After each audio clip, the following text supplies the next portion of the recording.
যে আমাদের নবীগঞ্জ বিএনপি, যুবদল, ছাত্রদল বা আরও যারা সহযোগী সংগঠন যাই বলি না কেন, এই উপজেলার নেতৃবৃন্দকে ধরে রাখতে গেলে এবং একটি সৎ এবং ক্লিন ইমেজ সারা বাংলাদেশে তারেক রহমান সাহেবের নির্দেশনা মতে আমরা প্রতিষ্ঠা করতে গেলে আমি মনে করি এবং আমরাও বিশ্বাস করি এবং দৃঢ়ভাবে বিশ্বাস করি সরফরাজ আহমেদ চৌধুরী সাহেবের কোনো বিকল্প নবীগঞ্জ উপজেলা বিএনপিতে নাই। এটা দৃঢ়তার সাথে আমি ওপেন চ্যালেঞ্জ ছুড়ে দিলাম।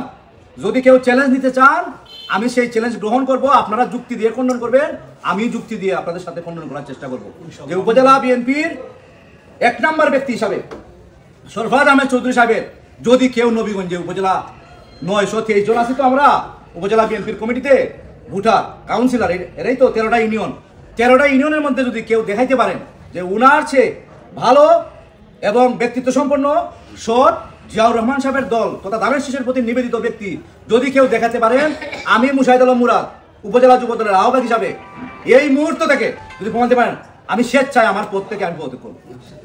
দলের জন্য আমি সিরিয়াস থাকবো, কিন্তু আমি এই পদে আমি ধারণ করবো না যদি কেউ দেখাইতে পারেন। আমি চ্যালেঞ্জ দিলাম।